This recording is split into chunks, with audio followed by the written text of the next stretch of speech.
성부와 성자와 성령의 이름으로 아멘. 예수님과 어머니 하나 되신 성심을 통해 신성하신 하느님 아버지의 피앗의 나라 작은 태양의 나라에서 아버지께서 피앗의 질서로 창조하신 천상천하의 온 우주 만물과 그리고 저희 사명에 열심히 협력하여 하나 되는 모든 영혼의 원들과 그리고 이 지상에 남아있는 아버지께 속한 소수의 선의 세력의 자녀들과 함께 아버지 대전 앞에 엎드려 감사와 찬미와 영광과 hum승을 드리며 그리고 아버지만이 마땅히 받으셔야 될 모든 권리를 다 되돌려드리며 아버지의 다스림이 어서 빨리 회복되어 이 물의 배와 같은 역겨운 마귀 세력을 아버지의 위대하신 권능이 몰아내시고 아버지 뜻이 다스려 주시기를 열렬히 갈망하며 이 기도를 봉헌드립니다. 사랑하는 예수님과 어머니, 이 대한민국의 5,200만 모든 국민들의 사고방식 안에 살아가는 모든 인간적인 역겨운 마귀를 그 쓰레기보다도 더 더러운 마귀를 아버지의 그 정화의 불로 그 정의의 불로 모두 쓸어버려 주셔서 예수님과 성모님을 닮은 신적인 사고방식, 진리에 근거한 사고방식을 하는 백성들로 다시 태어날 수 있도록 부디 축복하여 주시옵소서. 그 지향으로 어머니께 이 나라에 살아가는 모든 국민들을 작은 아기로 봉헌드립니다. 어머니께서 양육하여 주셔서 모두 예수님과 성모님의 정신과 가르침과 모범에 근거한 사고방식을 하는 국민들로 매일 새로 태어나도록 축복해 주시옵소서. 또한 예수님과 어머니, 이 나라는 선의 세력에 지도자다운 지도자가 없습니다. 구심점을 마련할 수 있는 훌륭한 리더를 이 나라에 많이 보내주시옵소서. 자기를 희생하는 걸 영예로 여기며 예수님과 성모님의 정신과 가르침과 모범의 속성만을 닮은 마치 이승만과 박정희와도 같았던 그런 훌륭한 리더들을 많이 보내주시고 그들이 이 불의한 세력에 굴복하지 않고 패배주의자로 살지 않으며 정의를 지키기 위해서 목숨을 버리는 것도 아까워하지 않을 만큼 모두 불의에 맞서서 분연히 일어나는 작은 불꽃들이 되도록 축복하여 주시며 그 작은 불꽃이 모여 마침내 거대한 태양이 되어 저 역겨운 악의 세력을 그 거대한 태양이 불태워 없애 죽일 수 있도록 축복하여 주시기를 갈망으로 전드립니다. 그리하여 이 나라에 도사리고 있는 카발과 프리메이슨과 일루미나티와 적그리스도 세력과 특별히 북한과 중국의 이 빨갱이 공산당의 세력 이것들의 정수리에 아버지 정의의 분노의 불을 쏟으시어 모두 패망케 해 주시옵소서. 마치 하만이 모르드게를 죽이려고 막대기를 세워 달아놨는데 그 막대기에 자기 목이 걸려 죽은 것처럼 그들도 자신들이 짜놓은 덫에 자기들이 걸려 하루빨리 패망하여 끌어내려 주시기를 갈망으로 청원드립니다. 이 모든 기도 우리 주 예수 그리스도의 이름으로 기도드리나이다. 아멘. 성부와 성자와 성령의 이름으로 아멘. 안녕하십니까. 하느님의 뜻성교의 피아수녀입니다. 오늘은 천상의 책 20권 51장의 해설 강의를 할 차례가 되었습니다. 여러분들과 먼저 본문을 읽고 본문 내용이 어떤 내용인지 학습해 보도록 하겠습니다. 천상의 책 20권 51장 하느님을 피조물에게 끌어당기는 강력한 자석 인간의 뜻은 지진보다 더 큰 파괴력을 지닌다. 평소와 달리 몸이 아픈 상태가 계속되자 다정하신 예수님께서 나타나셨는데 그분 혼자가 아니라 성삼위께서 함께 나타나셨다. 성삼위께서 나를 온통 에워싸셨으므로 나는 그분들 한가운데 있었고 그분들의 지고하신 어미와 그분들을 둘러싼 끝없는 빛 외에는 아무것도 볼 수 없었다. 그분들께선 다 같이 내게 이렇게 말씀하셨다. 우리가 온 것은 병든 우리 딸을 찾아보기 위해서다. 우리의 뜻이 강력한 자석 이상으로 우리를 부르며 하늘에서 끌어당겨 너에게 오게 했으니 우리가 우리 뜻에 맞다를 격려하면서 고통 중에 있는 이 딸과 잠시라도 함께 있기 위해서 오지 않을 수 없었던 것이다. 우리 피앗의 힘은 우리에게도 저항할 수 없는 것이니 그 힘에 굴복하는 것이 우리의 기쁨이 되기도 한다. 그런데 내가 그분들 가운데 있는 동안 느낀 것과 깨달은 것을 누가 다 말할 수 있을까? 나로선 도저히 표현할 재간이 없다. 그때 내게 음식을 좀 먹으라는 명령이 내렸다. 난 아무것도 먹을 수 없었지만 순명하기 위해서 묽은 국물을 2서넛을 떠먹었다. 예수님께서 오시기 전에 그렇게 했는데 그것이 윗속으로 내려가지 못하고 목구멍 안쪽에 걸려있는 느낌이었다. 하는 수 없어 예수님께 제가 순명할 수 있게 해주십시오 했더니 그분께서 인자하게도 주님의 거룩하신 손을 내 목구멍에 대시고 그것을 윗속으로 내려보내시어 내가 소화할 수 있게 해주셨다. 그리하여 무엇이든지 먹기만 하면 토하고 마는 여느 때와는 달리 토하지 않고 견딜 수 있었다. 가장 작고 가장 하찮은 피조물인 나에 대한 예수님의 그 무한한 선하심이여. 그 후 나는 비탄에 빠져 있었다. 성삼위께서 나를 함께 데리고 가시리라고 생각했으나 그러지 않으셨으니 마음이 슬픈 것이었다. 그러자 예수님께서 나를 위로하시려고 내 가슴 앞쪽에 얼굴을 두시고 내게 숨을 내쉬셨다. 그러자 그분의 그 숨에서 빛이 나왔는데 이는 내 영혼에 도움이 될 뿐만 아니라 내 온몸도 다시 짜 맞출 빛이었다. 그 숨이 멎으면 내 몸이 분리될 것이기 때문이었다. 예수님께서는 이렇게 말씀하시며 내 기운을 북돋워 주셨다. 딸아, 용기를 내어라. 순전히 내 뜻의 숨에서 나온 빛이 너의 몸도 다시 짜 맞추는 것을 보지 않았느냐? 그러니 내가 숨을 멈추면 너의 몸은 분리될 것이고 너는 그 즉시 우리 천상 아버지의 나라로 가는 길로 접어들 것이다. 저의 사랑이시여, 저는 쓸모없고 잘할 줄 아는 것이 하나도 없습니다. 저를 천상 예루살렘으로 보내시는 것이, 그렇게 이 땅에서 사라지게 하시는 것이 주님께 더 좋지 않겠습니까? 하고 내가 묻자 예수님께서는 자애롭기 그지없는 음성으로 이렇게 말씀을 이으셨다. 딸아, 내겐 무엇이든지 다 쓸모가 있다. 건축을 하려면 작은 돌이나 부서질 돌 파편도 쓸모가 있는 것이다. 너도 그렇다. 네 몸을 이루는 모든 것은 부서진 돌 파편 같은 것들이지만 그 모든 것이 영원한 피앗의 생명의 물에 의해 활기를 띠게 되면 모조리 값지고 헤아릴 수 없이 높은 가치를 지니게 된다. 그러면 내가 그 값진 돌 파편들을 가지고 더할 수 없이 튼튼하고 견고한 성읍들을 지을 수 있다. 너는 이것을 알아야 한다. 인간이 그 자신의 뜻을 행함으로써 하느님의 뜻에서 물러나자 강한 지진이 도성을 강타할 때와 같은 일이 일어났다. 강진이 일어나면 그 진동으로 말미암아 땅이 갈라져 터지고 집들이 통째로 삼켜지는 곳들이 있는가 하면 그것들이 무너져 내리며 산산조각이 나는 곳들도 있다. 또 단단히 잠근 금고가 그 심한 진동으로 인해 열리면서 다이아몬드며 화폐며 귀중품들을 쏟아내기에 도둑이 들어 원하는 대로 훔칠 수 있게 된다.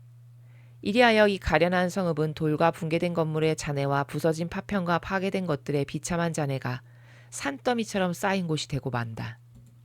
그런데 한 왕이 있어 그 성읍을 재건하려고 하면 바로 그 산더미같이 쌓인 돌과 잔해와 파편들을 사용한다.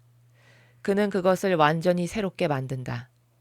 현대식으로 건조하면서 매우 값진 미술품들도 비치하여 이와 같은 성읍은 달리 있을 수 없도록 한 것이다. 그리하여 그것을 왕국의 도읍지로 삼는다. 따라 인간의 뜻이 인간에겐 지진보다 더 파괴적인 것인데 이 지진이 여전히 계속되고 있다. 때로는 더 강하게, 때로는 덜 강하게 계속되면서 하느님께서 인간의 깊은 곳에 넣어두신 가장 귀중한 것을 그에게서 빼낸다. 그러므로 인간 자신의 뜻인 이 지진이 인간을 완전히 엉망으로 만들고 만다. 모든 것을 안전하게 보호 관리하는 지고한 피앗의 문이 그 열쇠가 이제는 인간에게 없는 것이다. 그러니 문도 열쇠도 더 이상 없고 붕괴 중인 벽들, 남의 것을 약탈하러 가는 도둑, 곧 그들의 정욕만이 있을 뿐인 인간은 온갖 불행에 노출되어 있다. 또 흔히 산산이 부서진 난파선의 잔해나 파편같이 변해버려서 아무래도 그들 창조주의 지음을 받은 성읍들로 보기가 어렵게 되었다. 그런데 나는 피조물 가운데 내 뜻의 나라를 다시 세우길 원한다. 그러기에 너의 저 파편과 잔해들을 사용하려고 한다. 그것들을 내 창조적인 뜻의 생명의 물로 둘러싸므로써 지고한 피앗의 나라의 도읍으로 만들 작정인 것이다. 이것이 네가 나에게 쓸모없는 사람이 아닌 이유다. 기쁘지 않으냐? 주님의 말씀입니다. 하느님 감사합니다.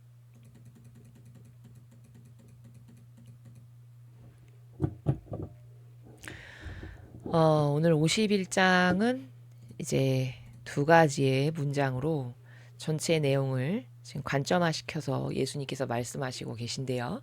첫 번째 문장을 보면 하느님을 피조물에게 끌어당기는 강력한 자석, 이렇게 표현하셨습니다. 자, 여기서 핵심이 되는 키워드는 도대체 강력한 자석이 뭘까죠? 그렇죠? 그토록 하느님을 피조물에게 아주 끌어당길 만큼 강력한 자석의 원동력이 뭘까? 답은 오늘 본문에서 나왔죠. 뭘까요? 바로 피앗이죠. 그러니까 여기서 말하는 이 강력한 자석이 이꼬르 피앗인 거예요. 그러니까 누가 피앗을 가지고 아버지의 뜻 안에서 살죠. 그러면 하느님은 그 영혼에게 안달이 나신 분처럼 무엇을 부어주지 못해 안달난 부모처럼 행동하신다는 겁니다. 그것을 오늘 이제 본문에서 우리가 지금 방금 전에 여러분이 함께 읽으시면서 보셨는데, 그거는 왜 그럴 수밖에 없냐면 너무 아름다우니까, 너무 매력적이니까요. 아름답고 매력적인 이유는 처음에 아버지께서 창조하신 요 질서 그대로 그것을 보존하면서 살아가고 있으니까 그것이 너무 매혹적으로 강력하게 끌어당긴다는 거죠. 이것을 우리가 좀 인간 세상사에서 자연법에서 약간 빗대어서 설명하면, 이 강력한 자석은 여기서 지금 피앗을 말하는데, 피앗의 속성을 보면요, 항구하다, 지속적이다, 순수하다, 정직하다, 뭐 이런 기타 등등의 것들이거든요. 이것이 처음에 우리를 만들 때 우리의 영혼 안에 숨어 놓으셨던 속성들이에요. 변질되기 이전의 속성들. 자, 그럼 생각해 보시죠. 이제 갓 태어나서 걷지도 못해서 이렇게 무릎으로 이렇게 팔로 기어다니는 아기가 있다라고 생각해 보죠. 그 아기를 보는 모든 어른들은 하나같이 만면에 웃음을 띱니다. 아유 귀여워라, 아유 예뻐라, 이렇게. 그쵸? 그럼 왜일까?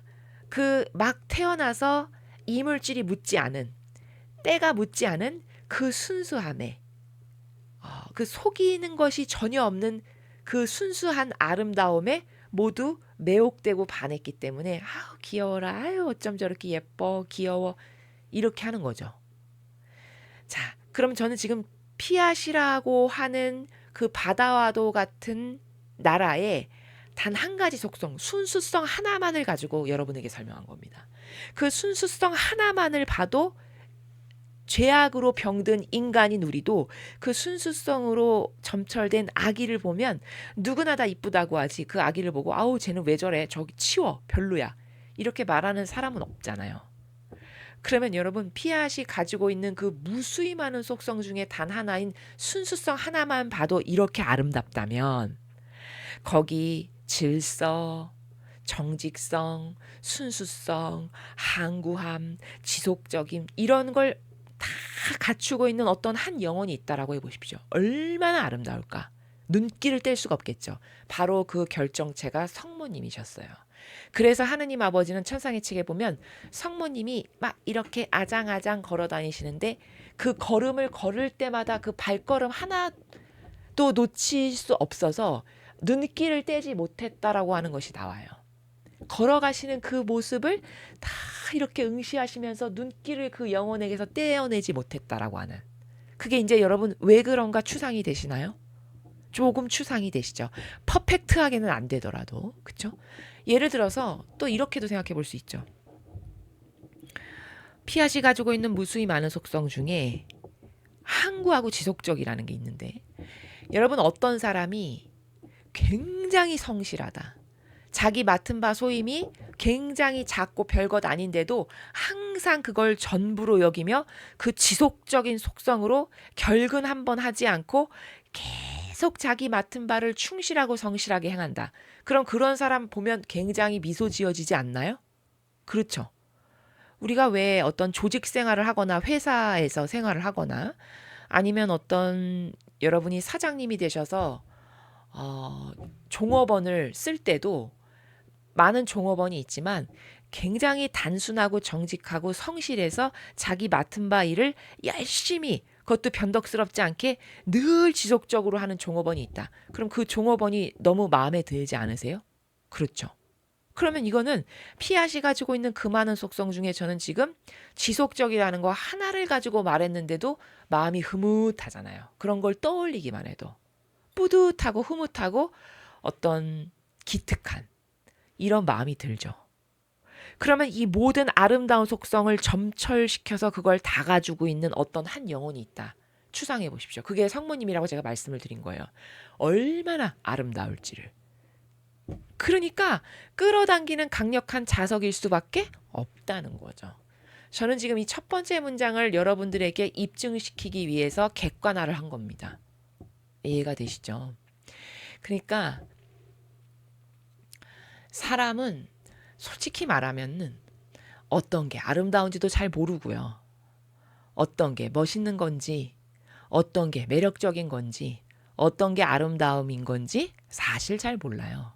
그냥 본인의 병든 기호가 어떤 거에 필 꽂혀서 그게 좋아 보여. 근데 남이 자기가 병든 기호로 필 꽂힌 걸 갖고 있어. 그럼 그냥 그거 부러워하는 거고요. 본인의 병든 기호가 어떤 것이 좋아 보였어. 근데 누가 그 자기가 병들어서 병든 기호로 어떤 게 좋아 보이고 멋있어 보이는 걸 좀 갖고 있어. 그럼 그냥 그 사람이 좋은 거예요. 그게 답니다.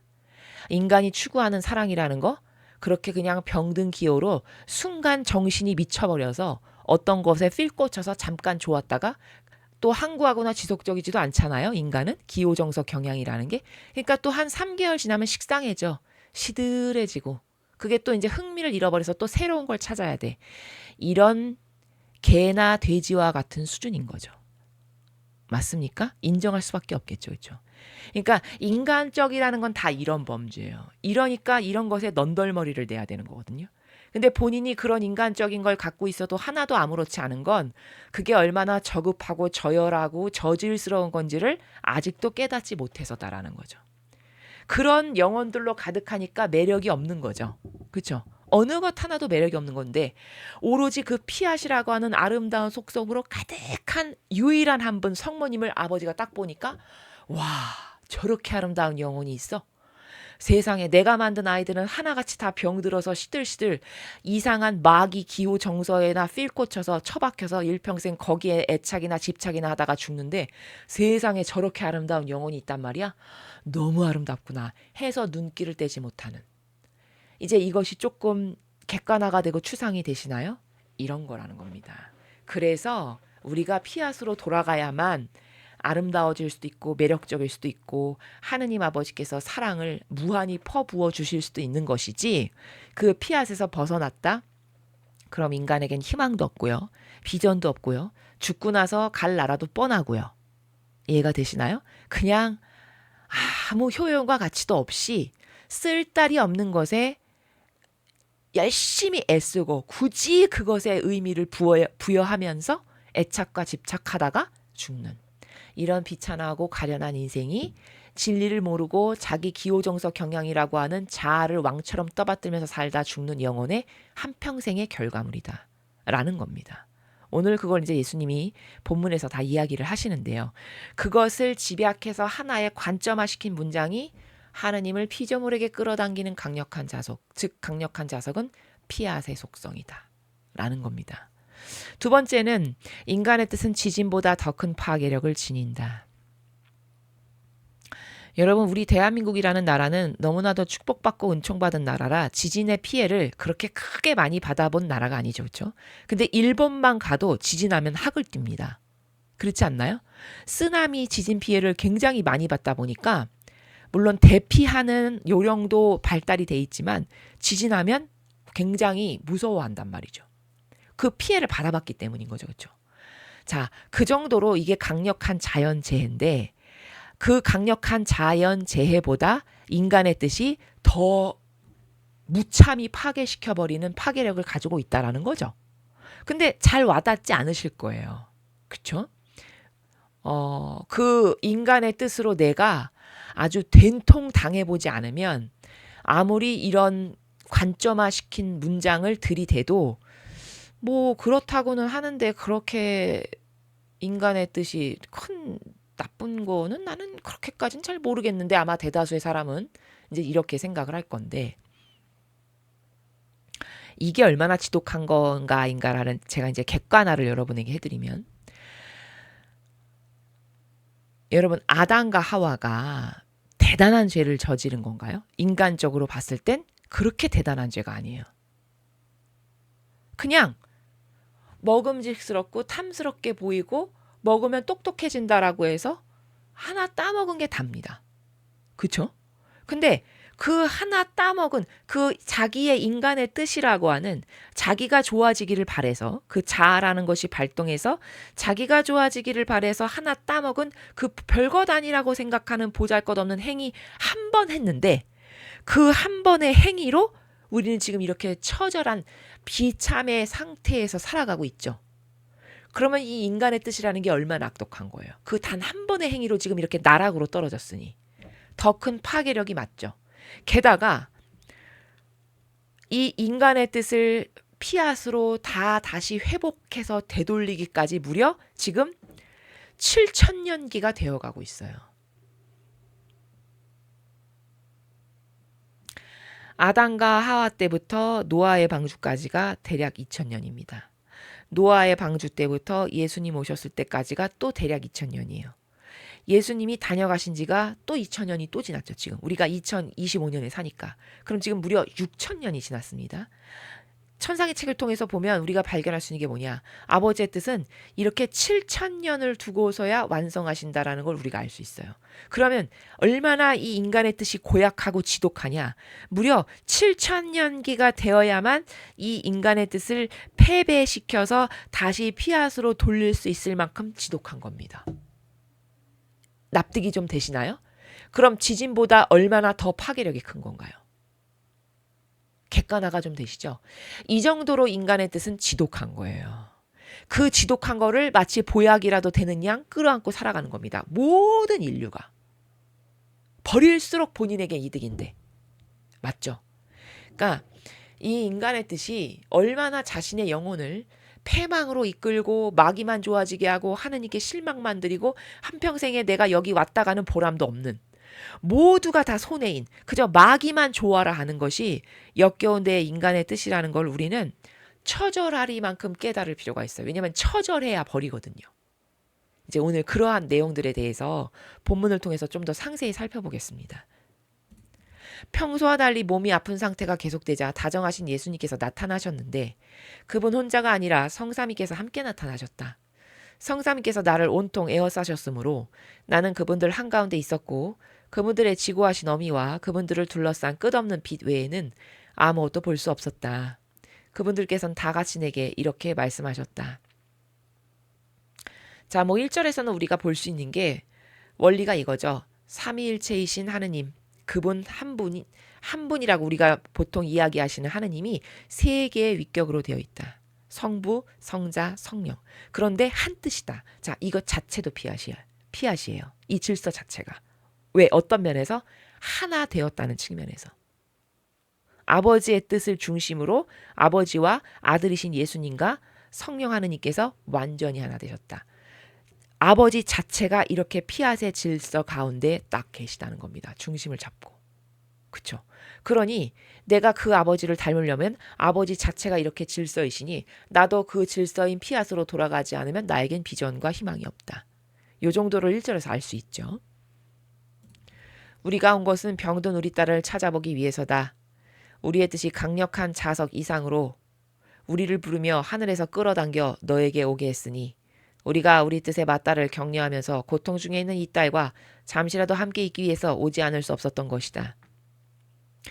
우리 피앗의 힘은 우리에게도 저항할 수 없는 것이니 그 힘에 굴복하는 것이 우리의 기쁨이 되기도 한다. 자, 2절을 잘 보세요. 아버지가 오지 않을 수 없었대요. 루이사 피카레타에게. 근데 왜 오지 않을 수밖에 없었냐? 이 딸이 피앗으로 살아가는 딸이니까. 그러니까 여기 이렇게 말씀하시죠. 피앗의 힘은 우리에게도 저항할 수 없는 것이니 이렇게 말씀하시잖아요. 네가 하느님의 뜻 안에서 피앗을 후대에게 전하고 그 피앗을 구현하면서 살아가는 딸이다 보니까 너에게 도저히 오지 않고 배길 수 없었다. 아까 제목에서 강력한 자석이라고 표현했죠. 바로 이래서 강력한 자석인 거예요. 피앗이. 그리고 아버지는 이렇게 말씀하세요. 후미에. 또 그 힘, 어떤 힘? 피앗의 힘. 그 힘에 굴복하는 것이 우리의 기쁨이 되기도 한다. 그러니까 누가 어떤 영혼이 피앗으로 가지런하고 질서정연하게 살아가고 있어. 그러면 오히려 내가 그 아이를 찾아가는 게 나의 기쁨이다라는 거예요. 이 마음 아시겠나요, 여러분? 부모가 예를 들어서 자식이 아파. 그러면 부모면 인지상정으로 아픈 자식을 지극정성으로 돌보겠죠. 그렇죠? 근데 물론 지극정성으로 돌보겠지만 그중에서도 그 자식이 부모와 완전히 하나된, 그리고 그 아이의 속성이 한결같고 지속적이고 늘 부모님을 존중하고 존경할 줄 알고 그 부모랑 하나 되어 있고 정직하고 이런 피앗으로 가득한 속성으로 아주 그냥 가득해 그 영혼이. 그럼 물론 자식이니까 돌보지만 그것을 능가하는 마음으로 아우 쟤를 돌보는 게 내 기쁨이야, 이런 마음 들겠죠. 자식이 너무 이쁘면 그렇죠. 이 병든 인간의 부모라고 하는 그 마음도 하느님은 더 하시겠죠. 그렇죠? 바로 그런 마음을 지금 피력하시는 거죠. 2절의 후미에서. 그러니까 이렇게 피앗은 전광석화처럼 끌어당기는 힘을 지니고 있음을 고백하시는 거예요. 예수님께서. 그런데 내가 그분들 가운데 있는 동안 느낀 것과 깨달은 것을 누가 다 말할 수 있을까? 나로선 도저히 표현할 재간이 없다. 자, 루이사 피카레타는 이렇게 아버지가 삼위일체이신 하느님 아버지께서 자기에게 오셔서 많은 은총을 주시고 기운을 불어넣어 주시고 하면서 깨닫고 발견한 게 분명히 있었어요. 그렇죠? 분명히 있었는데 지금 표현을 할 수 없다라고 해요. 표현할 재간이 없다. 이건 어떤 나라냐면 이분이 이 사명을 받고 사명을 수행해야 되니까 남다른 은총을 받은 사람인 건 맞는데 불구하고 형상에 치우쳐 살아가는 한계적인 존재죠. 어쩔 수 없는. 자, 그렇게 형상에 치우쳐 살아가는 한계적인 존재인데 지금 이 영혼에게 온통 쏟아 부어주시는 것은 다 빛이야. 온통 빛이야. 온통 본질의 차원에서만 말씀하시고 빛으로 쏟아 부어. 그러니까 표현하는데 한계를 느끼는 거예요. 마치 이런 거죠. 좀 더 직접적으로 표현하면 저 바닷물을 네가 설명해라 했는데 내가 간장종지야. 그러면 간장종지가 바닷물을 저는 다 담을 수가 없습니다, 이렇게밖에 할 말이 없지 않을까요? 마치 그런 것과 비슷한 차원이에요. 지금 이 사람이 느끼는 어떤 압도당하는 느낌이라 할까? 네. 차원이 다른 존재가 고도적 차원의 존재께서 자기에게 주는 많은 은총과 풍요와 기쁨과 기타 등등을 여기다 이렇게 표현을 해야 되겠는데 간장종지다 보니까 저는 이 바닷물을 도저히 담을 순 없습니다, 이 말밖엔 할 수 없는 그런 처지를 지금 3절과 같이 표현하고 있는 것이죠. 왜냐하면 다 본인도 생전 처음 보는 것들이니까, 생전 처음 보는 빗살, 생전 처음 보는 형이상학적인 것들이니까 어떻게 표현을 해야 될지 모르는, 감당이 되지 않는 이제 이런 상황을 저렇게 표현한 것이죠. 그때 내게 음식을 좀 먹으라는 명령이 내렸다. 나는 아무것도 먹을 수 없었지만 순명하기 위해서 묽은 국물을 2서넛을 떠먹었다. 예수님께서 오시기 전에 그렇게 했는데 그것이 윗속으로 내려가지 못하고 목구멍 안쪽에 걸려있는 느낌이었다. 자, 너는 순명하기 위해서 음식을 먹거라, 이렇게 말씀을 하신 거예요. 그래서 순명을 해야 되니까 몇 술 떠넣었어. 근데 지금 이분이 어떤 육체적 한계를 갖고 산 희생제물로 살아가는 분이시잖아요. 그러다 보니까 잘 먹을 수도 없고 소화도 잘 안 되는 이런 상태예요. 그래서 지금 본인의 그런 상태를 딱 여기 걸려 있는 것 같다, 이렇게 표현하고 있죠. 자, 그랬더니 하는 수 없어 예수님께 제가 순명할 수 있게 해주십시오 했더니 그분께서 인자하게도 주님의 거룩하신 손을 내 목구멍에 대시고 그것을 윗속으로 내려보내시어 내가 소화할 수 있게 해주셨다. 도저히 소화를 못하고 버거워하고 있으니까 예수님께서 이 영혼을 돌보시기를 예수님의 손가락을 친히 목구멍 안에 이렇게 넣으셔서 넘어갈 수 있게끔 도와주시는 이제 그 사랑의 나라를 표현하고 있죠. 그리하여 무엇이든지 먹기만 하면 토하고 마는 여느 때와는 달리 토하지 않고 견딜 수 있었다. 가장 작고 가장 하찮은 피조물인 나에 대한 예수님의 그 무한한 선하심이요. 자, 그 예수님의 사랑이 얼마나 섬세하고 작은 것까지도 자신을 돌보는지를 지금 고백하고 있습니다. 그 후 나는 비탄에 빠져 있었다. 성삼위께서 나를 함께 데리고 가시리라고 생각했으나 그러지 않으셨으니 마음이 슬픈 것이었다. 그러자 예수님께서 나를 위로하시려고 내 가슴 앞쪽에 얼굴을 두시고 내게 숨을 내쉬셨다. 자, 루이사는 지금 삼위일체신 하느님 아버지께서 본인에게 오셨어. 근데 이 사람의 끊임없는 갈망이 뭐예요? 제발 나를 천상으로 데려갔으면. 이제 이 고통이 너무 심각하고 언제 끝날지 모르는 끊임없는 고통. 그리고 게다가 예수님하고나 맨날 같이 지내면 그나마 그 고통을 참겠는데 맨날 같이 있을 수도 없어. 자기를 잘 떠나셔. 그러니까 이중고 삼중고죠. 본인의 입장에서는. 그러니까 제발 나를 얼른 천상으로 데려가셨으면. 이게 맨날 중얼중얼거리는 본인의 소망이에요. 그러니까 오셨으니까 기회는 이때다. 저를 어서 데려가십시오. 이게 갈망이었는데 또 자기를 놔두고 그냥 가버리셨어. 그래서 비탄에 빠진 거예요. 나를 좀 데리고 가시지. 나를 이제 제발 좀 천상으로 데리고 가시지. 근데 또 안 데리고 가시고 날 놔두고 가셨네. 그래서 슬펐다라는 거죠. 자, 그랬더니 예수님이 얼마나 잘하시겠어요. 마음의 그림자도 아시는데 위로를 하시려고 이 루이사 피카레타의 가슴 앞쪽에 얼굴을 이렇게 가까이 두시고 루이사에게 숨을 후 이렇게 내쉬시는 거죠. 그렇죠? 그러자 그분의 그 숨에서 빛이 나왔는데 이는 내 영혼에 도움이 될 뿐만 아니라 내 온몸도 다시 짜 맞출 빛이었다. 와, 그러니까 예수님이 입김을 루이사 피카레타에게 숨을 후 내쉬셨는데 그 숨이 빛으로 바뀌면서 그 빛이 영혼의 우울함, 어두움도 싹 가시게 해줬지만 몸까지도 육신까지도 마치 새롭게 짝짝짝짝 짜맞춰지는 것과 같은 그런 빛이었다라고 고백하는 거죠. 그러니까 여기를 통해서 우리가 알 수 있는 게 뭐냐. 바로 이 빛은 하느님의 뜻이고 곧 그 하느님의 뜻은 영혼에게 생명이구나 라는 걸 발견할 수 있죠. 그러니까 생명이니까 영혼도 되살아나고 심지어 육신까지도 새롭게 다시 짜맞춰지는 기분을 느꼈다라고 고백하잖아요. 이제 그런 것이죠. 그 숨이 멎으면 내 몸이 분리될 것이기 때문이었다. 그 생명의 숨, 그 빛이 끊어지면 몸이 이제 분리돼서 끊어질 것만 같은 것을 느낄 만큼 그렇게 새롭게 완전히 짜맞춰지는 이런 느낌을 본인이 받았다는 거예요. 자, 그럼 우리가 6절을 통해서 발견할 수 있는 게 뭐냐면 예수님의 인성이 이토록 자상하게 돌보신다는 거예요.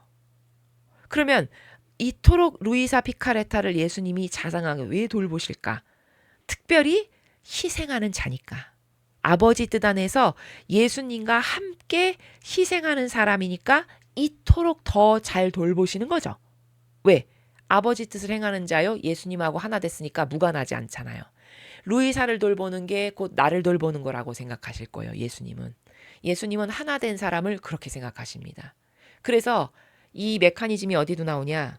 너 나를 사랑하느냐? 베드로에게. 네, 예수님. 전 주님을 사랑합니다. 너 나를 사랑하느냐? 3번이나 물어보죠. 사랑한다라고 고백을 했어요. 그랬더니 너 나를 사랑하면 내 양들을 잘 돌봐라. 이게 무슨 말이냐?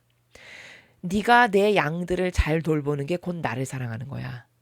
즉 예수님의 양들이라는 건 예수님께 속한 자들, 예수님과 하나 된 영혼들, 그들을 돌보는 게 곧 나를 돌보는 거야. 그들에게 잘해주는 게 곧 나에게 잘해주는 거란다. 이 메커니즘을 거기서도 밝히시죠. 게다가 이 메커니즘 다른 데도 또 나와요. 아니 제가 언제 주님에게 뭐 마실 것, 뭐 먹을 것, 입을 것을 드렸단 말입니까? 이렇게 이야기하니까 네가 가장 보잘것없는 그 작은 이에게 해준 것이 곧 나에게 해준 거다. 이런 말씀도 하시죠. 그것도 같은 메커니즘이에요. 그러니까 그 보잘것없이 작아서 남들이 다 깔보고 무시하는, 그러나 걔는 나에게 속한 자요, 나만 믿고 희망하고 갈망하는 자인데 아무도 그 영혼을 돌보지 않고 다 무시하고 방치하고 깔봤는데 네가 그 영혼에게 가서 따뜻한 걸 입혀주고 물 한 잔이라도 주고 돌보아줬으면 곧 나를 돌본 거다. 왜? 그 영혼이 나에게 속한 자요, 나랑 하나 된 자요, 내 백성이니까. 이런 말씀이죠. 그러니까 여기도 루이사 피카레타를 이토록 열심히 돌보시는 건 예수님하고 무관하지 않은, 특히 산 희생제물로서 예수님과 함께 사명을 행하는 사람이죠. 그러니까 하나 된 자를 더 열심히 예수님께서 돌보실 수밖에 없는 그 의무가, 책무가 있다라는 거죠. 예수님께서는 이렇게 말씀하시며 내 기운을 북돋워 주셨다. 따라 용기를 내어라. 순전히 내 뜻의 숨에서 나온 빛이 너의 몸도 다시 짜맞추는 것을 보지 않았느냐? 그러니 내가 숨을 멈추면 너의 몸은 분리될 것이고 너는 그 즉시 우리 천상 아버지 나라로 가는 길로 접어들 것이다. 자, 루이사가 그냥 그토록 천국에 가는 것만을 좋아하고 바라고 갈망하니까 예수님께서 용기를 내. 너가 이렇게 살아있을 땐 내가 내 숨을 통해서 빛이 너의 몸을 다시 늘 생기 있게 돌보아 줄 거고 너의 영혼도 너의 영혼을 우울하게 가리는 것을 내 숨에서 나온 그 진리의 빛으로 너의 영혼을 속이고 가리우는 어둠을 몰아내 줄 거니까 걱정 말아라. 어느 날 내가 내 숨에서 나온 그 진리의 빛이 너를 떠나게 되면 그때 너는 천상의 나라로 순식간에 가게 될 거야. 그러니까 아무 걱정하지 말아라. 이렇게 위로를 하고 용기를 주시는 그런 내용이죠. 저의 사랑이시여, 저는 쓸모도 없고 잘할 줄 아는 것이 하나도 없습니다. 저를 천상 예루살렘으로 보내시는 것이, 그렇게 이 땅에서 사라지게 하시는 것이 주님께 더 좋지 않겠습니까? 하고 내가 묻자 예수님께서는 자애롭게 그지없는 음성으로 이렇게 말씀을 이으셨다. 그러니까 지금 8절은 루이사 피카레타가 이 속마음을 좀 알 수 있는데, 이왕 오셨으니까 이렇게 이왕 오신 김에 저도 제발 데려가십시오. 이 말을 하고 싶은 거죠. 사실 속마음은.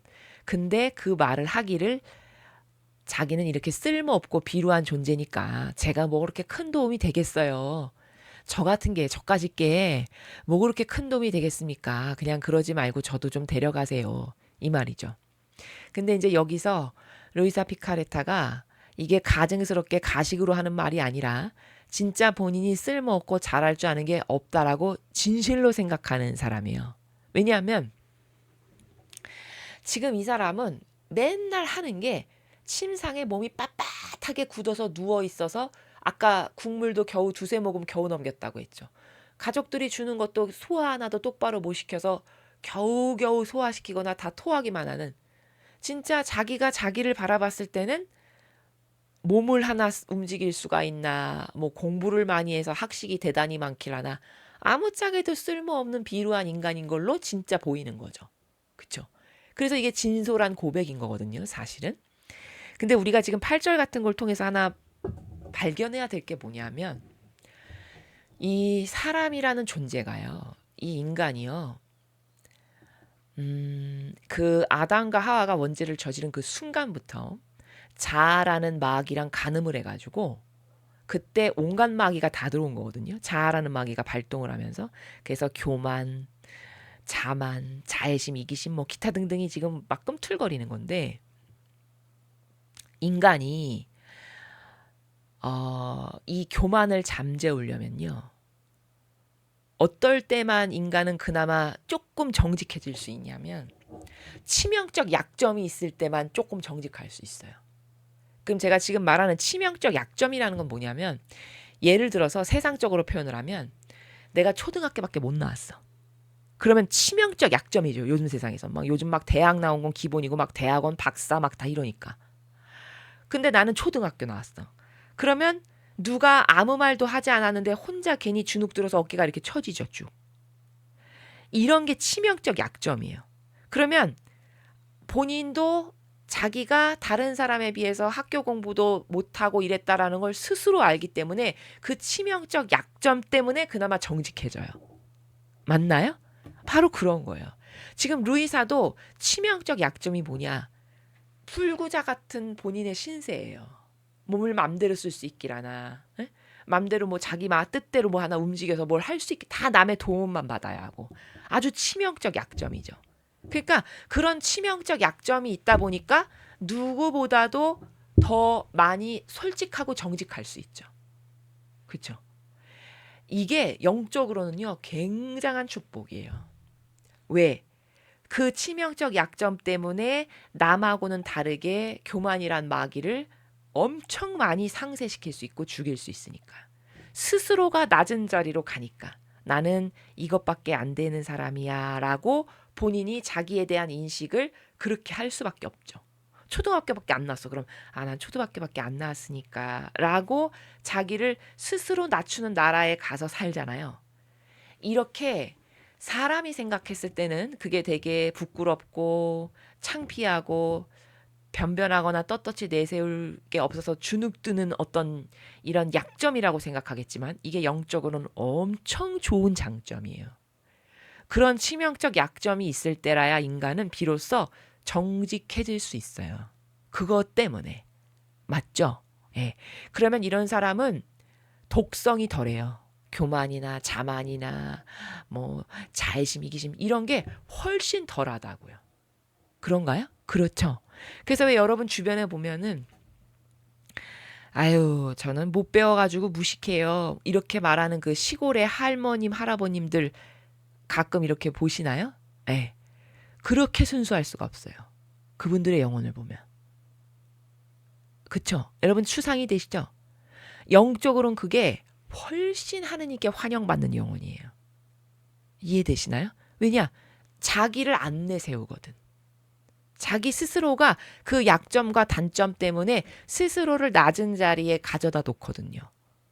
그러니까 소위 세상에서 좀 저열하게 말하는 나대는 게 없고 어디 나서서 뭔가 잘난 척하는 마음에 어떤 그런 독성이 없는 거죠. 그런 분들한테. 루이사도 딱 그런 케이스예요, 지금. 사실은 그러니까 예수님이 이런 영혼을 선택하신 거예요. 이래야만 쓸 수 있겠죠. 예, 독성이 없으니까. 여러분 예를 들어 신학 박사를 데려다가 쓴다라고 생각해보죠. 쓸 수 있을까요? 예수님 마음대로? 절대 못 씁니다. 예수님이 하자는 대로 절대 안 해요. 교만과 자만으로 똘똘 뭉쳐서. 다 자기가 잘나서 자기가 커트하고 거르지. 안 그렇겠습니까? 그러니까 그런 사람은 그래서 예수님이 오셔서 바리사 율법학자 뽑아서 쓰시든가요? 제자 만드는데 그냥 무식한 차라리 무식하다라고 남에게 손가락질 받는 어부 아주 드세 저렇게 드센 사람 처음 봐. 이런 열성당원 혁명당원. 차라리 이런 사람 데려다 쓰죠. 왜 그런 줄 아세요? 그들은 독성은 없거든요. 모든 사람은 부족해요. 근데 모든 사람이 부족하지만 부족함의 종류는 다 다른 거거든요. 부족하다라고 해서 물론 부족하다라고 하는 카테고리에선 같을 수 있어요. 근데 그 부족함의 독성은 달라요. 이해되시나요? 제 말이 무슨 뜻인지? 독성적으로 봤을 때 뭔가 남에게 내세울 만한 게 있다. 이건 다 결격사유고 에러가 돼요. 왜? 그것 때문에 독성을 갖게 되니까. 내가 예를 들어 하버드를 나왔어. 하버드 땡에 망한다니까요. 안 그럴 것 같습니까? 그것 때문에 망해요. 내가 교수다. 그 교수라고 하는 그 직함 때문에 망합니다. 왜? 그걸로 교만과 자만을 떨어낼 테니까. 맞죠? 남 앞에서. 절대 예수님은 그런 사람 안 쓰세요. 또 내가 판사다, 변호사다, 검사다, 좀 잘 나가는 명예와 직함과 대단한 뭔가를 가지고 있어. 그럼 인간은요. 그것 때문에 바로 그 독성 때문에 본인이 영적으로 망하는데 본인이 그것 때문에 망할 거라는 걸 절대 모릅니다. 아시겠죠? 그래서 다 예수님이 뽑으신 제자들을 보면 세상적으로는 하나도 내세울 거 없는 그저 비루한 사람들이에요, 다. 그러니까 성모님도 발현하시는 그 어떤 목격 증인들을 선택하는 걸 보면 다 어린이, 뭐 목동 이런 사람 뽑으시죠. 왜 그럴까요? 그나마 그들이 순수성이 남아있고 독성이 없거든요. 납득이 되시죠? 그러니까 인간은 이런 독성을 빼버린다. 이게 굉장히 어려운 건데 게다가 내가 똑똑하고 소위 잘 나가는데 그 독성을 빼버린다. 이거는 무지무지 어려운 일이에요. 은총이 없으면 절대 건 불가능해요. 자기가 태생적으로 괜찮은 사람이라서 그 독성을 버릴 수 있는 사람은 없어요. 그러니까 거기 예수님이 진짜 사랑하시면 부족함의 결핍을 그래서 인간마다 하나씩 주시는 거예요. 그걸 통해서라도 그 사람에게 은총을 주실 수 있게 하는 어떤 통로를 하나 만들기 위해서 사람마다 왜 결핍과 부족함이 있냐. 오히려 그걸 고마워해야 되는 거거든요. 감사하게 여겨야 되고. 왜? 본인의 그 약점과 결핍과 부족함 때문에 그나마 다른 독성이 좀 희석될 수 있는 거거든요. 이해가 잘 되시죠? 그런 건데 거의 영적 상담을 하다 보면 그 독성이 그냥 한평생의 자기의 트라우마야. 이건 완전 오해예요. 엄청난 오해입니다. 돈이 없어. 그러면 그냥 그게 일평생의 자기의 철천지 왼수야. 근데 사실은 그 사람은 가난하기 때문에 그 가난 때문에 하느님께 매달릴 수 있는 원동력의 에너지가 거기를 통해서 나오는 거거든요. 그렇기 때문에 다른 독성이 그나마 희석되는 거거든요. 이렇게 이해를 하는 게 올바른 건데 모든 사람은 어떤 갈급함이 있죠. 내가 99가 있는데 저거 하나가 나의 갈급함이야. 그럼 어떻게든지 그걸 채우는데 열과 성을 다하고 애착과 집착을 해요. 이거 굉장히 멍청한 일이에요. 굉장히 멍청하고 어리석은 짓이죠. 그쵸? 이거는 엄청난 은총이고 축복이고, 하느님이 나를 진짜 사랑하시니까 그나마 인간으로 만들어 주시려고 저런 부족함 하나를 허락하시구나. 진짜 감사합니다. 제가 이거마저 없었으면 저는 얼마나 망나니로 살았을까요? 이렇게 생각해야 되는 게 올바른 사고방식이거든요. 근데 지금까지 저는 그렇게 생각하는 사람을 한 명도 못 봤어요. 다 그것 때문에 상담해요. 이해되시죠? 예. 이거는 거꾸로 살고 있는 거예요. 지금 루이사도 수많은 사람이 있지 않겠습니까? 지구상에? 왜 하필이면 이렇게 몸도 자기 맘대로 쓸 수 없는, 이렇게 겉으로 봤을 때, 자연법으로 봤을 때 비루한 사람을 예수님은 선택하셨을까? 이런 궁금증 없으세요? 이분은 이것 때문에 자기를 이렇게 정직하게 바라볼 수 있고요. 게다가 이분의 엄청난 장점 중에 하나가 뭐냐면 갈망이 커요. 예수님밖엔 몰라요. 그런 어떤 단순성과 열정, 그 다음에 자기에 대한 정직성, 이런 장점 때문에 이 사람이 선택된 거거든요. 맞죠? 납득이 되시죠? 그러면 여러분도 내가 예를 들어서 하느님께 어떤 사랑받는 영혼이 되고 싶다. 하느님이 나를 마음대로 쓰실 수 있는 영혼이 되고 싶다. 그럼 지금 이 분처럼 정직해야 되고, 자기 자신에게 열정, 단 하나밖에 모르는 단순성, 이런 것들을 본인의 영혼 안에 속성적으로 구비를 해야 돼요. 그래야 소통이 더 잘 되고 하느님이 나를 도구로 쓰시기에 더 수월해지고 반향을 내가 잘할 수 있고 이렇게 된다는 것이죠. 그런 것을 우리가 8절을 통해서 좀 이렇게 다중적으로 발견할 수 있다라는 것이죠. 따라 내게는 무엇이든지 다 쓸모가 있다. 자, 이제 루이사의 잘못된 관점을 바로잡아 주시죠. 저는 쓸모없는 인간입니다. 앞에 이렇게 얘기했잖아요. 그게 아니다. 왜 아니다. 왜 아닌가를 지금 설명하시는 거예요. 내겐 무엇이든지 다 쓸모가 있다. 건축을 하려면 작은 돌이나 부서진 돌 파편도 쓸모가 있는 것이다. 너도 그렇다. 네 몸을 이루는 모든 것은 부서진 돌 파편 같은 것들이지만 그 모든 것이 영원한 피앗의 생명의 물에 의해 활기를 띠게 되면 모조리 값지고 헤아릴 수 없이 높은 가치를 지니게 된다. 지금 루이사가 앞에서 저는 쓸모없고 아무리 봐도 저는 그냥 여기서 뭐 대단한 도움이 될 것 같지도 않은데 제발 좀 데려가시죠. 이렇게 얘기했죠. 예수님이 너 무슨 소리냐? 네가 너를 어떤 작은 돌이나 부서진 돌파편이라고 지금 생각하잖니? 그 말이거든요. 근데 건물 지으려면 작은 돌이나 돌 파편도 다 필요하고 쓸모 있는 거야. 아니, 건물 지면 큰 돌만 필요하니? 작은 돌 파편으로 어떤 장식도 만드는 거고, 모퉁이에 부족한 부분을 끼워 넣을 수도 있는 거고, 다양한 쓰임새가 다 다른 것이지. 이런 말씀이시잖아요. 그러면서 여기서 중요한 게 뭐냐면, 아무리 작은 돌이나 부서진 돌 같은 것도 영원한 피앗의 생명의 물에 활기를 띠게 되면, 즉 무슨 말이냐면 네가 육신도 하나 마음대로 할 수 없고 네가 봤을 때 진짜 인간적으로는 너무 보잘것없는 사람이지. 근데 네가 피앗의 정신을 가지고 있잖니. 네가 피앗의 질서 안에서 살아가려고 무던히도 애쓰고 하느님의 뜻을 영혼들에게 전하고 이런 그 아버지의 피앗 나라를 건설하는 어떤 첫 번째 역할을 하고 있지. 그러면 그 피앗을 만나지 영혼이, 그러면 엄청나게 값진 돌이 돼. 이 말이죠. 모조리 값지고 헤아릴 수 없이 높은 가치를 지니게 된대요. 그러니까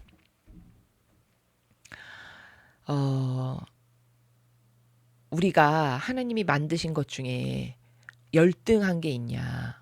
사실은 열등한 게 없거든요. 저 하루살이도, 그리고 저 날아가는 새 한 마리도 우리가 봤을 때는 저깟 하루살이 하루밖에 못 사는 거, 뭐 저깟 새, 이렇게 생각하기 쉽잖아요. 근데 그건 나름대로의 그 질서에서 충실해요. 그러면 그건 나름대로의 질서에서 충실하다는 것만으로 100점이에요. 그거 자체가. 이해되시나요? 오히려 내가 그보다 탁월해, 우월해 한데 나는 지금 100점이 아니에요. 저 새는 100점인데. 왜냐? 새는 자기가 맡은 바 위치에서 역할을 다하면 그것으로 충분한 거예요. 모든 생명체가 다 그래요. 각자의 위치에서 처음에 만들었을 때 그 위치에서 벗어나지 않고 그 질서에서 충직하게 살죠. 그럼 그거 자체로 100점이에요. 근데 오히려 나는 그것들은 다 질서에서 충직하게 사니까 각자의 위치에서 다 100점인데 나는 지금 3점, 2점, 1점, 빵점이에요. 왜? 나는 그 질서대로 올바르게 반영하면서 살고 있지 않잖아. 근데 아무리 내가 너보다 갖고 있는 게 탁월하고 뛰어나고 우열해. 이렇게 말하면 뭐예요? 그걸 발휘하고 써먹을 수가 없는데. 맞죠? 지금 그런 격이에요, 인간이. 완전 질서에서 무너지고 맨날 마귀 편이나 들고 똑바로 생각 하나를 할 수 있습니까? 판단 하나를 할 수 있어요. 지혜가 있기를 해요? 슬기가 있기를 해요? 예? 뭐 정의를 구현하기 위해서 자기를 희생할 줄 알기를 해요?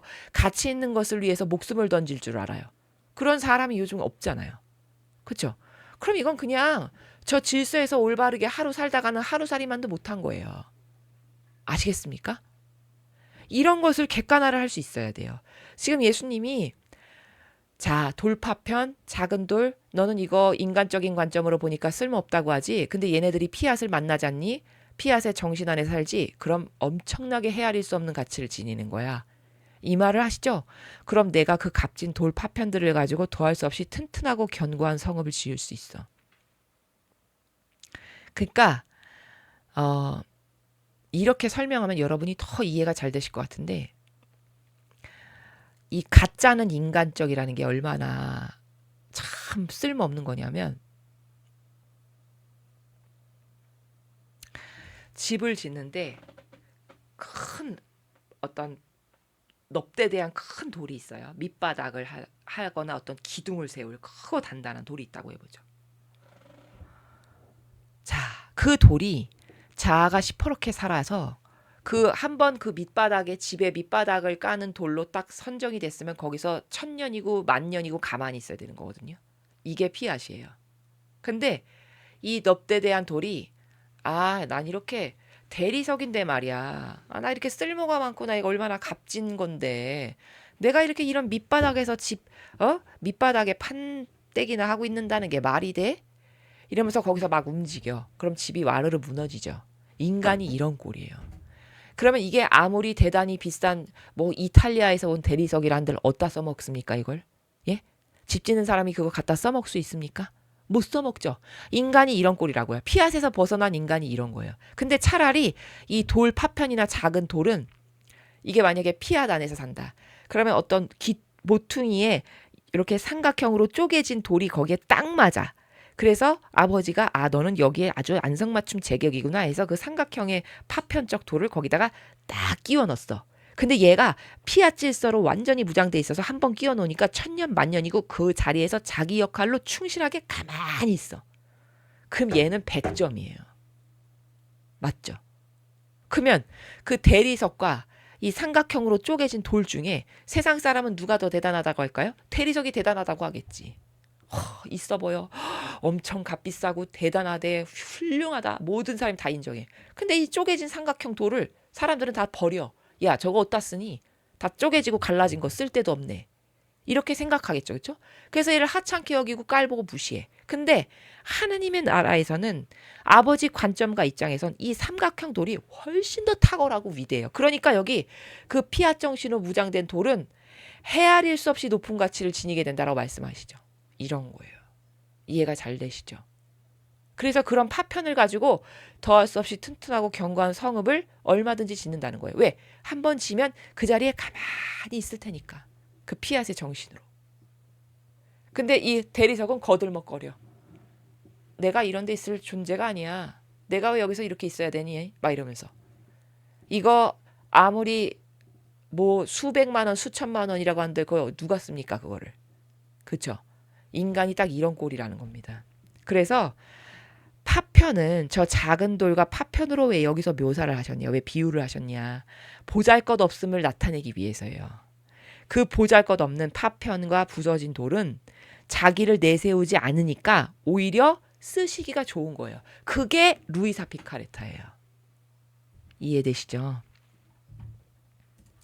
너는 이것을 알아야 한다. 인간이 그 자신의 뜻을 행함으로써 하느님의 뜻에서 물러나자 강한 지진이 도성을 강타할 때와 같은 일이 일어났다. 자, 이제 객관화를 하시는 거죠. 얘야, 잘 들어봐라. 인간이 그 역겨운 자아라고 하는 걸 왕처럼 떠받들고 섬기면서 그걸 내세웠지. 그러면서 아버지의 뜻을 버렸어. 그 뜻에서 벗어났어. 그러자 무슨 일이 일어난 건 줄 알아? 자연법으로 설명하면 지진이 도성을 강타해서 다 와르르 무너질 때와 같은 일이 일어난 거랑 똑같은 거야. 근데 너는 미련 맞고 아둔하고 1차원에 갇혀서 사니까 지진이 일어난 것과 같은 것으로 너는 못 느낄 뿐이지. 근질의 본질의 차원에서 봤을 때는 너는 지진이 나서 거기서 깔려 죽게 생긴 건데 너는 천하태평으로 아무것도 모르고 훌루랄라거리면서 있는 이런 상태란다 라고 설명하시는 거죠. 지금 예수님이 객관화를 하시는 거는. 강진이 일어나면 그 진동으로 말미암아 땅이 갈라져 터지고 집들이 통째로 삼켜지는 곳들이 있는가 하면 그것들이 무너져 내리며 산산조각이 나는 곳들도 있다. 당연한 거 아닙니까? 그렇죠? 또 단단히 잠근 금고가 그 심한 진동으로 인해 열리면서 다이아몬드며 화폐며 귀중품들을 쏟아내기에 도둑이 들어 원하는 대로 훔칠 수 있게 된다. 그렇죠. 집 무너진 것도 억울해서 피를 토할 일인데 온갖 귀중품도 다 도둑질 당하겠네요.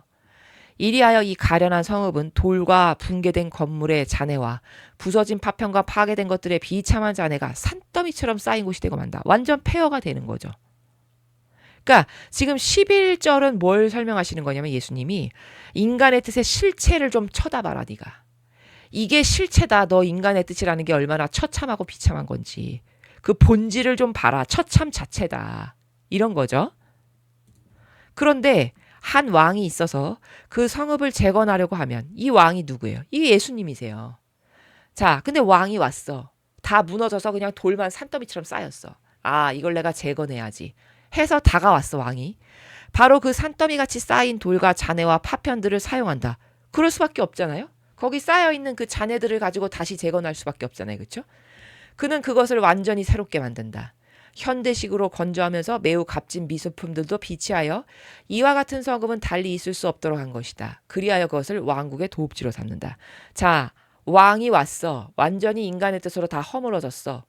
근데 내가 이걸 다시 번듯하게 아주 멋들어지게 아름다운 성읍으로 다시 만들어야지 해서 예수님이 오셨다는 거잖아요. 지금 빗대어 비유로 말하는 거죠. 그렇죠? 예수님이 오셔서 지금 피앗의 나라를 건설하고자 하는 거를 빗대서 설명하시는 거죠.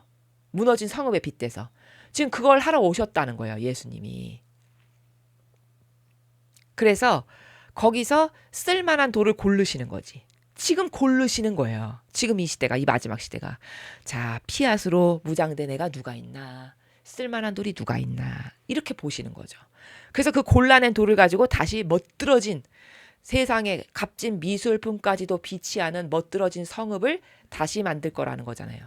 이게 피앗의 나라를 건설하겠다는 말이죠. 그렇죠? 그 말이에요. 그걸 비유로 표현하시는 거예요.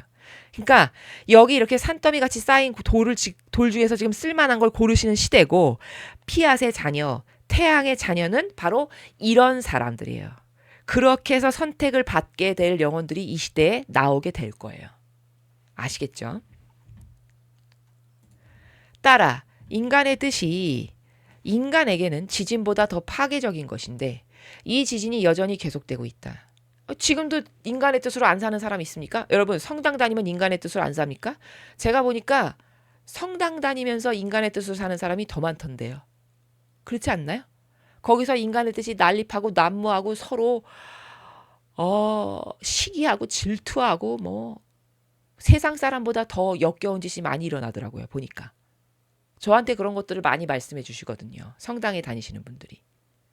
그런 걸 보면 저게 종교 생활이지. 본인이 종교 생활한다는 것도 모른 채 쓸데없는 데 시간 낭비, 돈 낭비를 저렇게 한평생 하는구나. 참 진짜 안타까워요. 지진이 여전히 계속되고 있다. 때로는 더 강하게, 때로는 덜 강하게 계속되면서 하느님께서 인간의 깊은 곳에 넣어두신 가장 귀중한 것을 그에게서 빼낸다. 자, 여러분.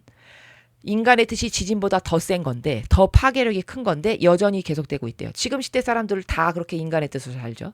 근데 어떤 땐 더 세고 어떤 땐 좀 덜 세고 이 차이만 있다는 거예요. 예수님 보시기에. 맞죠? 지금은 더 극도로 강한 세대고 요 앞 세대는 조금 덜했고 그 차이만 있다는 거죠. 근데 중요한 건 뭐냐?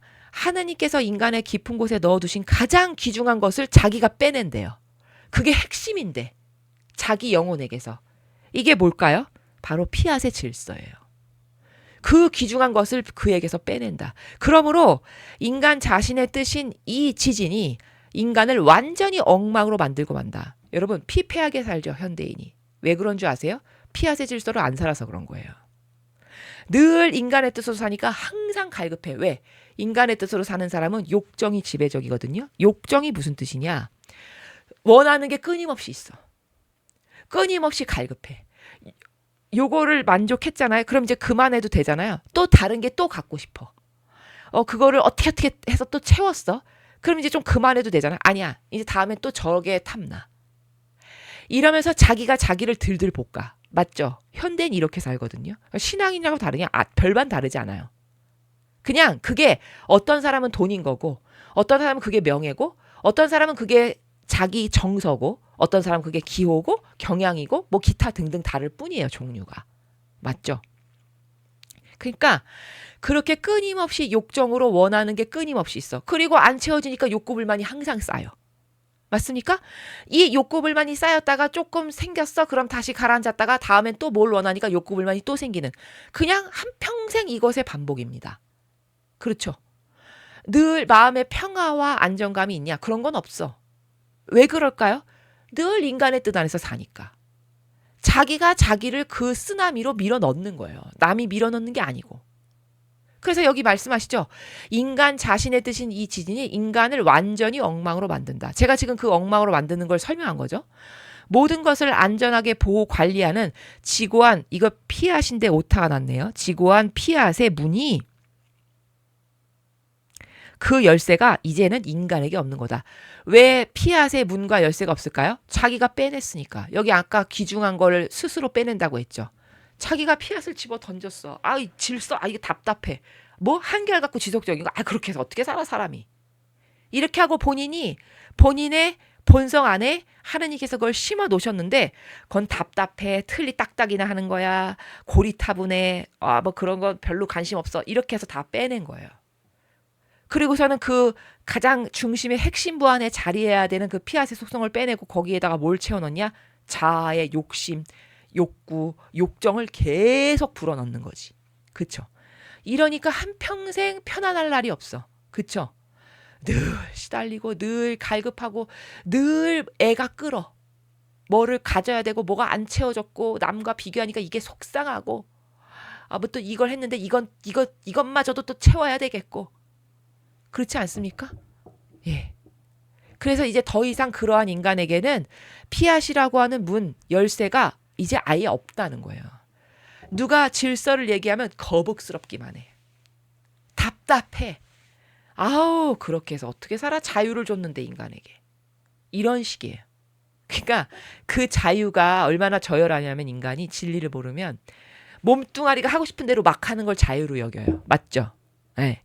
내 의지가 먹고 싶은 거 이거 막 사 먹고 가고 싶은데 맘대로 가고 이걸 자유라고 해요. 제가 말하는 자유는 그걸 말하는 게 아니거든요. 영혼이 완전히 자유해지는 것. 그런 걸 한 번이라도 느껴보셨는지 모르겠어요. 근데 그거를 온전히 느끼려면 반드시 진리를 배운 사람이 그 진리 안에서 살 때만 그 피앗이라고 하는 정신세계를 구현할 때만 그걸 느낄 수 있거든요. 그럴 때만 완벽한 영혼의 자유함을 느낄 수 있거든요. 인간은 그럴 때만 진짜 행복해요. 이해되십니까? 근데 진리도 모르지. 피앗은 거부하고 살지. 부담스러운 존재로 여기지. 뜻? 왠지 그건 가두고 답답한 걸로 여기지. 왜? 오해로 가득하니까. 망상과 착각과 오해로. 그러니까 온통 오해로 가득하니까 자기를 진짜 풍요하고 부유하고 진정한 자유인으로 만들어줄 진리를 아버지가 맨날 손을 내밀어도 그 나라로 가서 살지는 않는. 그냥 몸뚱아리는 항상 자에게 뼈박고 귀가 들을 때만 좋은 거를 들어서 좋다 그래 나도 알지 해서 귀만 고급을 만들고 실천과 실행력은 없는 이런 인간으로 가득하잖아요. 그쵸? 이거는 백날 해봤자 그냥 말짱 도루묵이에요. 이해되십니까? 그거 백날 해봤자 아무 도움이 본인의 영혼에게 되지 않아요. 작은 것 하나라도 자기가 당장 도끼로 끊어서 실천을 하고 적용을 하고 실행을 하고 그 사고방식을 하려고 노력하고 이런 사람에게 하느님이 노력을 하니까 은총도 주실 수 있는 거지. 아무것도 하지 않는데 그냥 맨날 고급스럽게 기만 고급화시켜서 듣기만 하고 끝내는 인간에게 은총이 주어지지 않는다는 겁니다. 아시겠죠? 그리고 인간은 그 피앗의 질서로 본인이 돌아가지 않는 한 절대 본연의 자신도 찾을 수 없고요. 절대 영원히 완벽한 자유도 못 느끼고요. 행복은 더더군다나 없어요. 다 일시적인 거지. 맞죠? 자, 이것을 구현해야 된다는 거죠. 예수님이 너무 자세히 가르쳐 주시잖아요. 그러니 문도 열쇠도 더 이상 없고. 왜? 피앗을 다 버렸으니까. 그 영원히 완벽하게 자유해지려면 키가 피앗인데 그 키도 버리고 문도 버리고 다 버렸잖아요. 붕괴 중인 벽들, 남의 것을 약탈하러 가는 도둑, 곧 그들의 정욕만이 있을 뿐인 인간은 여기 정욕 나왔네요. 끊임없이 채워 넣으려고 하는 욕구, 이게 정욕이에요.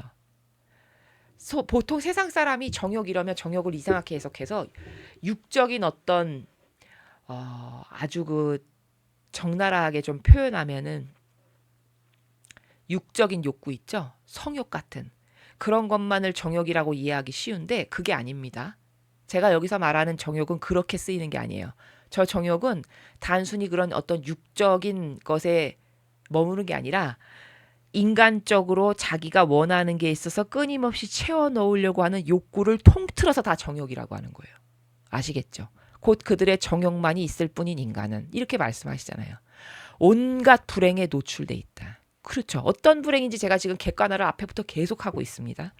또 흔히 산산이 부서진 난파선의 자네나 파편같이 변해버려서 아무래도 그들 창조주의 지음을 받은 성읍들로 보기가 어렵게 되었다. 자, 다 산산조각 나서 망가진 거예요.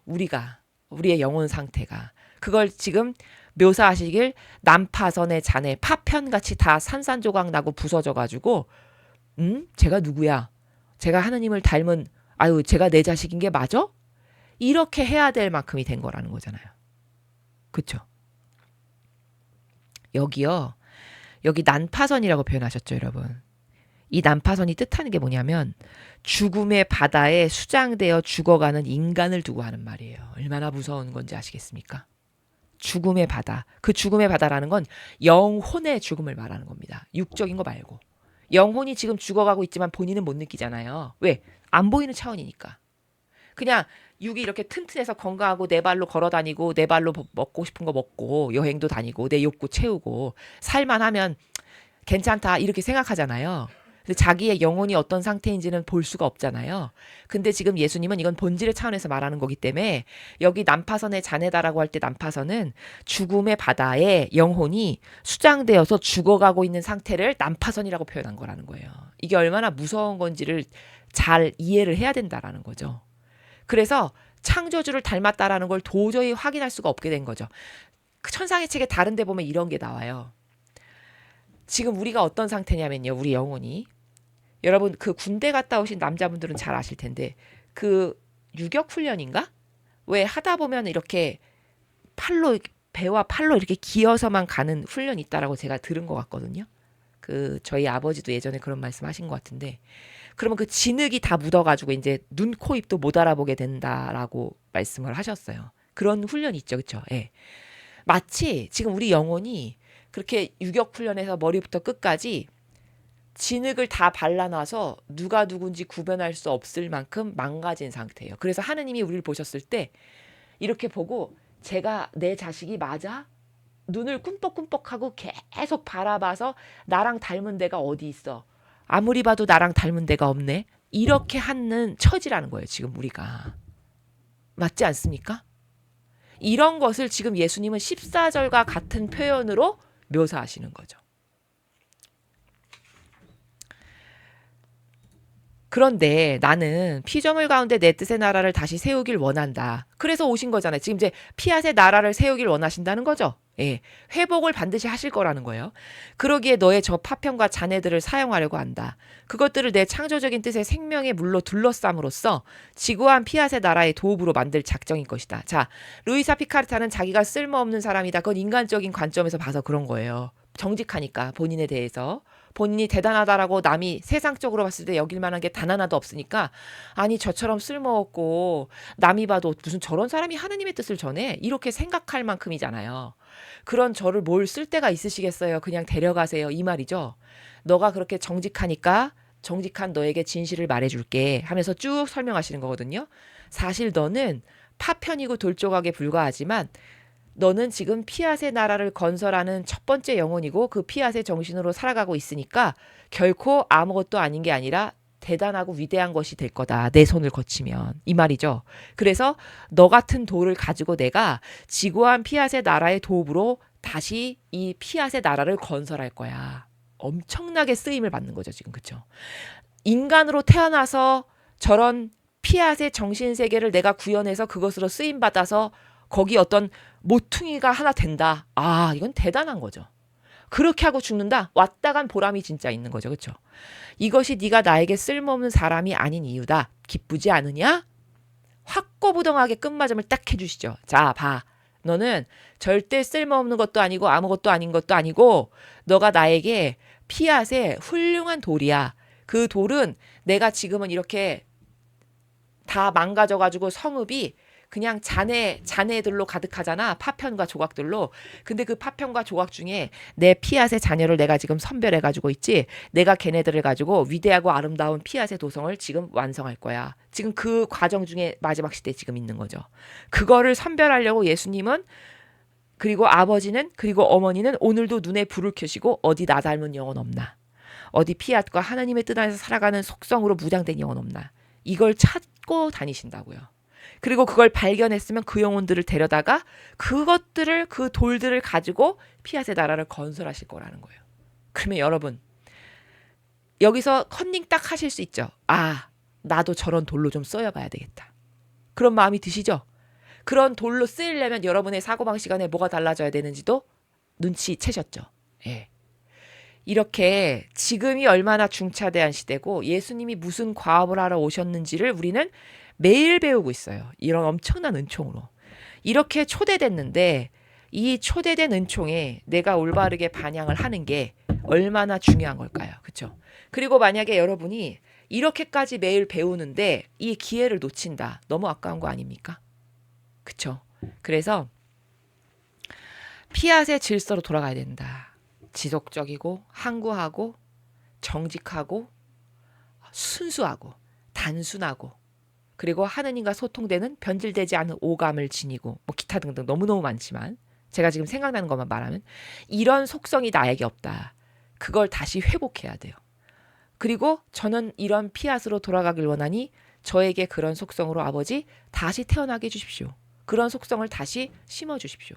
이런 갈망으로 기도도 하고 노력도 하고 이런 것을 통해서 우리가 원래 우리가 태어났을 때 본향 그 본래의 나, 본래의 모습 본래의 속성으로 돌아가는 것이 이 마지막 시대에 우리에게 주어진 어떤 도전 과제고 참 행복하고 기쁜 도전이다 라는 것을 여러분이 잘 인지하시고 매일 그런 열심한 도전으로 살아가셨으면 좋겠습니다.